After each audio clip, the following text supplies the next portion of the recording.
Hello ladies and gentlemen, CaptainShack here, and welcome to some more Star Citizen coverage. Now this video is all about how instancing is going to work in the online space for Star Citizen. Now Star Citizen is an MMO.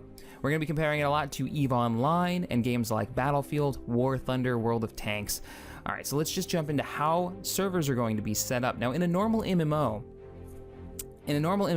you see a server normally broken down into shards. Now EVE Online is different, and we'll get into why, but you'll get them broken down into shards because a server can't handle the entire population of a game.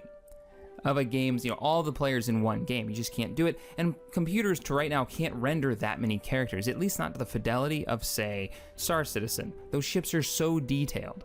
So what they're going to be doing is they're going to be using a instancing system, but a very unique one. Now, comparing it to EVE Online, one of the biggest benefits of their setup is that all the players play on one shard. They're not divided up, so if I started playing a couple of years ago and a buddy started playing, we don't have to choose a server. I can go to Jita and say, hey, I'm at Jita on the third moon, and he can come there and he will always see me. And that is a major benefit of EVE Online's setup. Star Citizen, you can't do that because you can't have 1,000 ships on the screen at one time.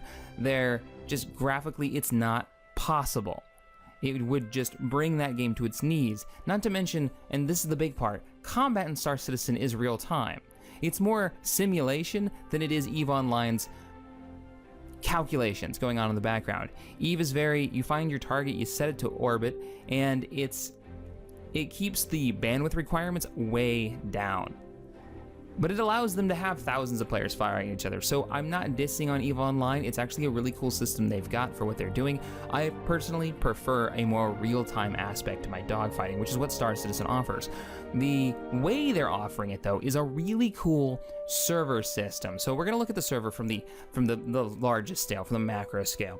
The biggest version of the server is called the Galaxy server. Now this is going to handle everything that's not real time. The Galaxy server handles the buy and sell orders, where NPCs are, quests and missions, and it handles where your ship is when you're at warp, when you're traveling from point to point. It also handles what instance you're dropped into. So say you're at warp and you're coming out of warp at the Earth, into Earth orbit.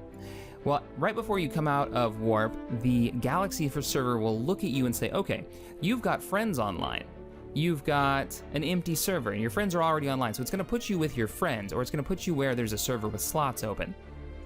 Now, one of the cool things about this Galaxy server is that it keeps everybody under one shard. Everybody plays in the same universe, but they may not be in the same local instance, meaning that buy orders and sell orders will actually affect everyone. Big universe events will affect the game as a whole, while still allowing us to have the real-time combat of these small kind of War Thunder-esque battle maps, the battle instances. All right, so the best way is to run through an example of how the game will work through combat and through a scenario. So let's say you have a freighter and you load up with some goods and you're taking a mission to drop off those goods someplace else.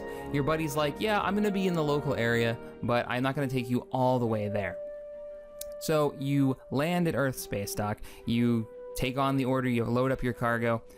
Now, the way the planets are going to work is it's going to be a lot like Freelancer. When you go to land at a planet, you're going to see an animation of your ship actually landing on the planet, rendered in engine. You're not going to land yourself.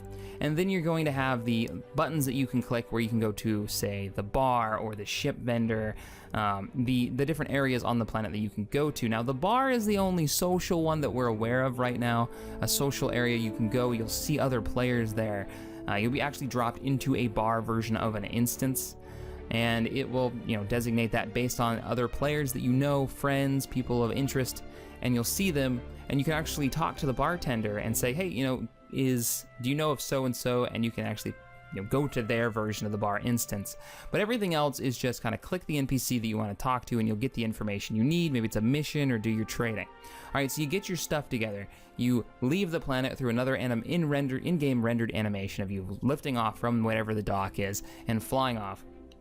Okay, now it's time to plot your course. You set your space version of a GPS system. It'll set waypoints to different sectors that you'll be having to jump through, setting you a course, and you can actually edit that course just by dragging and dropping the line where you want. So if you want to avoid certain systems, you want to stay in the safer areas, or maybe you want to take that quick shortcut through maybe that that high risk area where there's a lot of pirates, you can do that. Okay, so once you jump to warp, that's when you're taken out of the instance you were in, and now you're in the hands of the galaxy server that defines where you're going and where you're going to come out.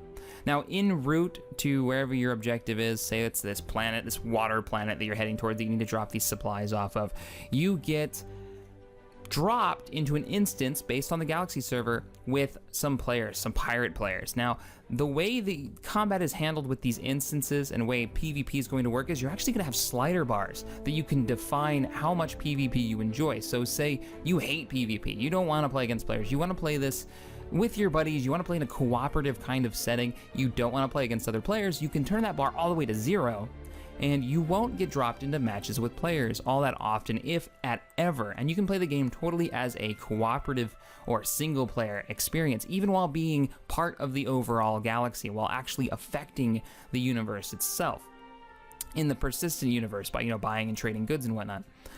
So, but if you love PvP, you can go the other direction and crank it all the way over the other side, where all you do is get instances with PvP against other players of different factions or different corporations, or however you want to call the guilds in this game. All right, so you get dropped into in our example, into a PvP match with 2 other players.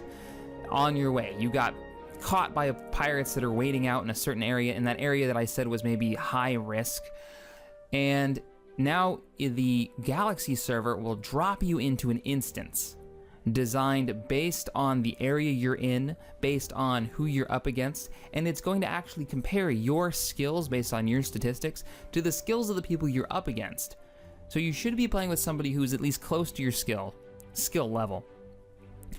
At this moment, once you come in, you can kick off a distress call and say, jump on TeamSpeak while actually kicking off a distress call in the game saying, oh God, I'm under attack by pirates. I've got a load of cargo on me. I don't want to lose all this money. Come on, please guys, help me. Maybe your buddy who was only a couple jumps away. Now, he can't instantly join you if he's not in the same sector as you. So he could come running. And if he can get there fast enough before these pirates get a hold of you and kick your ass, then he can jump into your instance and give you a hand.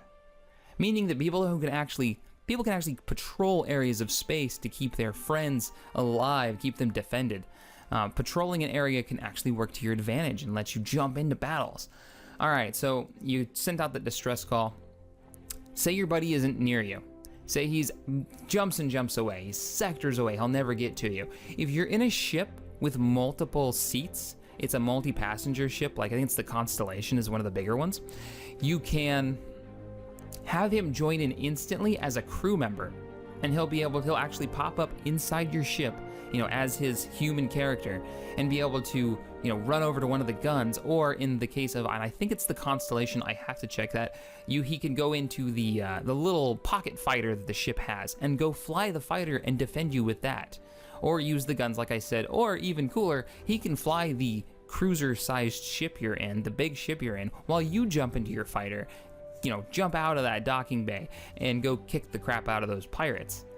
So the only way to end one of these battle instances is either to come to negotiate an agreement, maybe you dropped your cargo in the pirates, or win the battle, or whatever the scenario may be. It doesn't have to be a battle, it could be something like a salvage operation. Maybe you found a wreckage, maybe you found something worth exploring. Maybe that was generated on your way to wherever you were going. Or run. If you can outrun the enemy, then you can get away. So once that whole scenario is wrapped up, you continue on your way, in our example, to the water planet that we talked about. You warp into the instance of, say, orbit around the planet. You use your comm system to negotiate where you're going to land. Then it plays the animation of you in-game engine landing animation. You land, you take care of your business, and there you go. That's how the Galaxy server is going to work, and it's a great mix. You kind of get that real fast-paced War Thunder-like matchmaking.